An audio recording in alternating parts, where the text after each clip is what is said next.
Hey, so tell me if you've heard this one before. While I agree that this house is on fire, we can't put out the house fire entirely because if we do, then there would be a chance it could burn down. No, you haven't heard this before because it's completely asinine and makes no sense whatsoever. Well, that's effectively the minarchist argument for the state. Mr. Strawman, give me a break. You are a retard. It's too much to take. There is no way people can believe you when your entire logic reeks of poop juice. That is a way oversimplified definition of minarchism. Minarchism is so that the society does not devolve into extreme authoritarianism. Minarchists see the nature of humanity and believe that if left without any form of structure that is even just minimal, it will develop into a more tyrannical form of government for those people. Now, obviously, a minarchist government can become a tyrannical government over time. However, that doesn't mean it doesn't work. You just have to have a vigilant watch over it. And technically speaking, there's no such thing as anarchists. Whether you like it or not, you're going to have some form of ruler. Anarcho-capitalism is really just a kritarchy, rule by judges. These judges will rule on laws, punishments, and enforcement of those punishments and laws. There's nothing really preventing these people from taking more and more power, or people giving them more and more power voluntarily. Having one branch that has all the power can create a very, very tyrannical government growing very fast. So whether you like it or not, you are still a minarchist because you will always have some form of government/ruler. The only difference is that you're saying an anarcho-capitalist system will always be voluntary, and that's not necessarily the case. Just look at throughout history. Throughout history, the nature of humanity is to gain more and more power. The main difference being is how fast that power grows.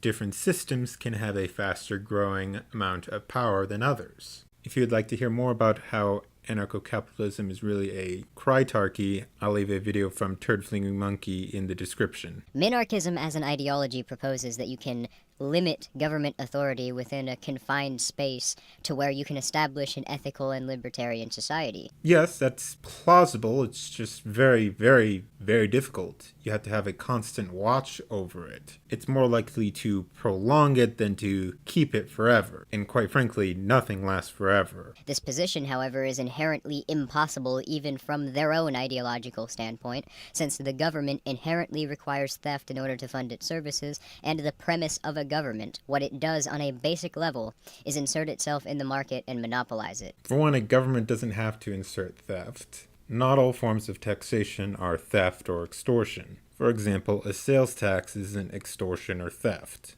because you can refuse to buy that product. However, you can't do that with income tax. Theft implies that you are stealing something from someone else, and extortion implies you are using force or threats to get money or something else. A sales tax isn't stealing from you, it's not stealing your money, and it's not extorting you because it's not using force or threats. You either choose to buy the product or you don't. If you choose not to buy it, then you're free to do whatever you like, not having to pay any taxes. However, then you aren't able to get what you want, or you have to make the product yourself. The only argument that you could say that is extortion is to say that you're extorting the business person to charge you a sales tax. However, this is kind of splitting hairs a bit. The amount of force used here is pretty minimal. Personally, I think it's an acceptable amount of force, especially when considering the other options are much greater amounts of force or more tyrannical oversight. Therefore, even if everything in this hypothetical minarchist society was unrealistically ideal,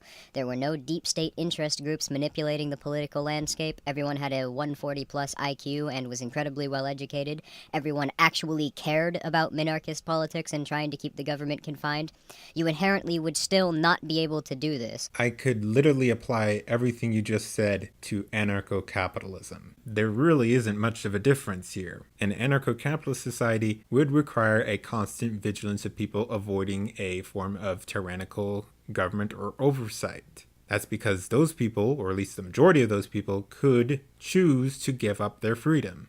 Anarcho-capitalism is sort of like a democracy. It's a rule by the majority. Just instead of votes, you have money involved. Similar, I suppose, to an animal which has lived its entire life in a cage being offered freedom and refusing to leave the cage because the idea of not being domesticated is too radically different from how it's lived its entire life. And now you're comparing minarchists to dogs in a cage. You really like your strawmans, don't you?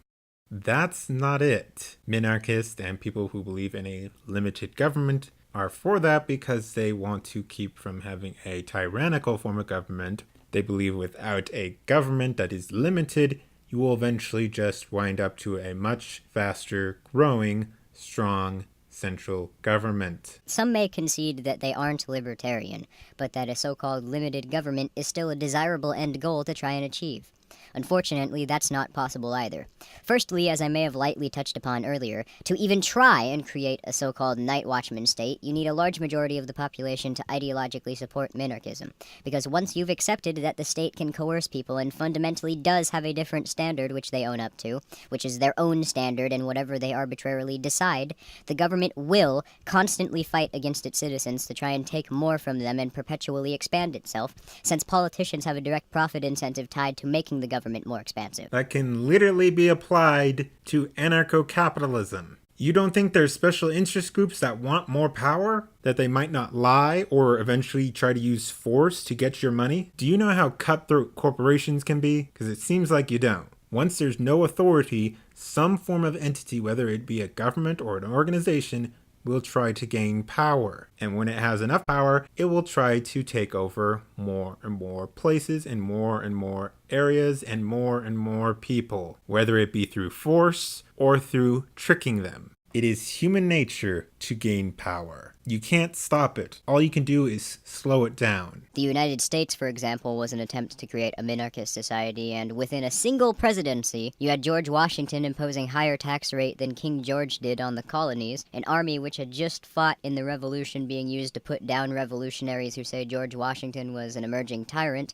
George Washington was far from a tyrant. In fact, originally he did not want to pass the taxes on whiskey. Washington journeyed to Virginia and Pennsylvania to speak with citizens about their views on this tax. The local governments seemed to think it was fine. Knowing this, Washington gave this information to Congress, in which the bill was passed. And it was citizens who started the violence. They had attacked one of the tax collectors. It then escalated with citizens invading a tax collector's home and assaulting his wife and children. Going on further, a mob eventually went to another tax collector's property and refused to get off of it. A shot was fired by him, and then this led to the mob retaliating even further against him.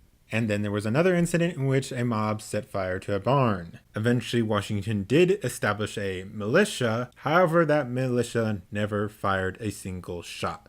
They did round up the suspected rebels. However, only 2 were ever found guilty of treason, and those 2 were pardoned by Washington. Does that sound like a tyrant to you? Oh, and eventually the law was repealed in 1802. So, Washington wasn't a tyrant, and these people had representation by their local governments. And of course they have representation by their state governments as well. So they were wrong in that they had no representation. And they were wrong that Washington was somehow a tyrant. If anyone was tyrannical here, it was these people because they assaulted people, not in self-defense, and destroyed property. And the government constantly trying to expand itself and create new services to justify raising tax rates. The end conclusion of any government will be a sort of Stalinist dystopia due to economic necessity. No, that's not always the result. It doesn't always end up like a Stalinist-like government.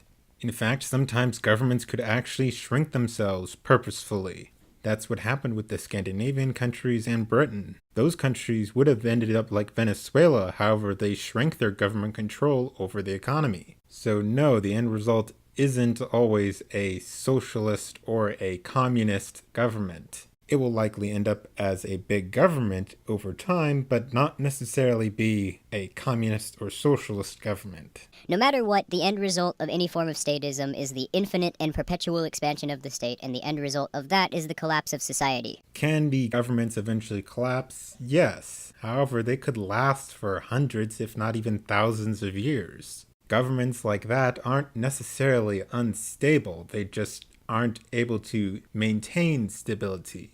Like I said earlier in this video, nothing lasts forever.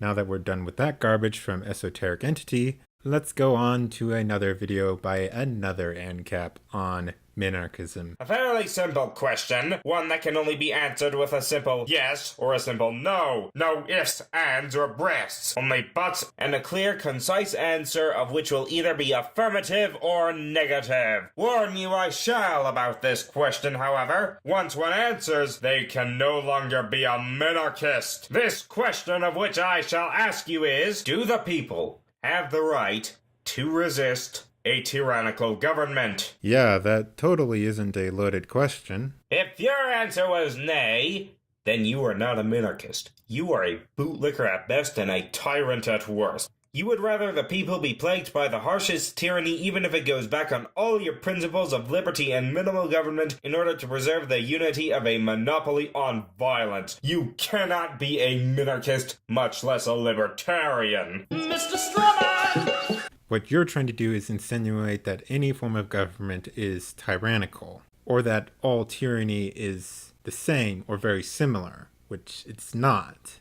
But in a general sense, yes, people have the right to resist a tyrannical government. However, if your answer was yay, then you are once again not a minarchist, and the fact that I agree with you should tell you why. You're an anarchist! Nope, I'm still not an anarchist. As I said before, what you gave was a loaded question, which I said earlier is not likely to work and will eventually end up with a more tyrannical form of rule. You see, what anarcho-capitalists believe is that in order to preserve liberty, the model of the monopoly on violence must be annihilated in order to bring about a more polycentric, decentralized mode of providing law and order, in which subjects, either in the form of individuals or communities, can pick their rulers through the means of voluntary association rather than a territorial monopoly on violence who is granted a few powers and just crossing your fingers and hoping that they will never grow. You're kind of doing the same thing with your form of running society, except I would say yours is more flawed because yours sets up a critarchy.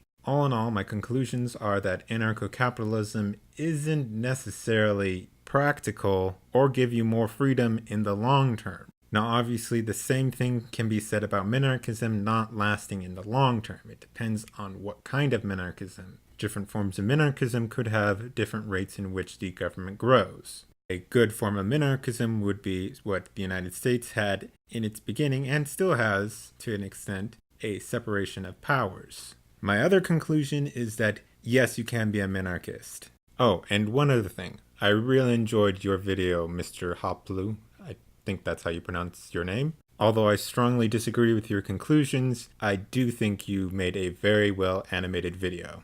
Those are my final thoughts. If you like this video, please give it a like, share it, comment, follow me on my social media, support me on either Patreon, Ko-fi, Streamlabs, or Subscribestar, or get something from one of my merch stores. So go do all that, and I'll see y'all later.